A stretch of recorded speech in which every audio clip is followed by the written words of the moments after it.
Hi மக்களே வணக்கம். Big Boss season 9 எல்லோரும் நம்ம சேனலை சப்ஸ்கிரைப் பண்ணிவிட்டு உங்கள் ஆதரவு தெரிவிச்சுக்கங்க. இன்றைக்கி எபிசோடில் பார்த்தீங்கன்னா கமருதீன் நம்ம பார்வதியை ஏதோ சொல்லி பிளாக்மெயில் பண்ணுறாரு. ஏதோ அவங்க அப்பா செத்துட்டாரான்னு சொல்லிட்டு ஏதோ சொல்கிறாரு. பட் அதான் எடிட்டிங்கில் அதை மறைச்சிட்டாங்க. பட் எதுக்காக அந்த வேர்டை யூஸ் பண்ணாங்க, பார்வதி என்ன சொல்லியிருக்காங்க அவங்க அப்பாவை பற்றி கமருதீன்ட்டு தெரில.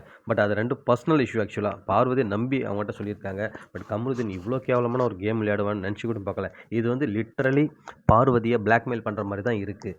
ஏன்னா நான் வீக்கெண்டில் அட்ரஸ் பண்ணுறேன், இதை நான் யாருன்னு காமிக்கிறன்ற மாதிரி ஒரு பெரிய ஒரு திமிரு, இந்த மாதிரி ஒரு குணாதிசயம் இருக்கிற ஒரு பர்சனை வந்து உண்மையாகவே வந்து எந்த பொண்ணுமே விரும்ப மாட்டாங்க. பட் பார்வதி ஸ்டில் அவனை நோக்கி தான் போயிட்டுருக்காங்க. அவனுக்கு டேன்னு சொல்லிட்டு மறுபடியும் அவனை ஏன் தொடர்ந்துனே இருக்காங்கன்னு தெரியல.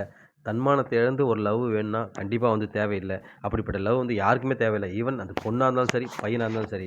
ஏன்னா பார்க்கும்போது தெரியுது கமருதீன் நல்லா கேம் ஆடுறான். இப்போ இந்த 2 வாரம் இருக்கிற வரைக்கும் தான் பார்வதி யூஸ் பண்ணுவான். அதுக்கப்புறம் கண்டிப்பாக வந்து அவளை சட்டை கூட பண்ண மாட்டான். அப்படியே பண்ணுறான்னா அவனுக்கு வேறு வழி இல்லைன்னா அவட்ட தான் போவான். பட் இதை புரிஞ்சு பார்வதிக்கு வந்து எவ்வளோ டேலண்ட் இருக்குது, எவ்வளோ பேரை சந்திச்சிருக்காங்க, எவ்வளோ பெரிய மனிதர்கள்லாம் பழகியிருக்காங்க. ஏன் இவ்வளோ சீப்பாக போய் அவங்ககிட்ட போய் பழகுறாங்கன்னு தெரில. இது உண்மையாகவே தெரியுது. கமருதீன் நம்ம பார்வதியை உண்மையாக ஏதோ விஷயத்தில் லாக் ஆகியிருக்காங்க, பிளாக்மெயில் பண்ணுறாங்கன்னு தெரியுது. பார்ப்போம், கண்டிப்பாக அந்த விஷயம் ஒரு நாள் தெரிய தான் வரும். தெரிய வரும்போது என்ன நடக்குதுன்னு பார்ப்போம் மக்களே. நன்றி மக்களே, மீண்டும் அடுத்த வீடியோவில் சந்திக்கிறேன்.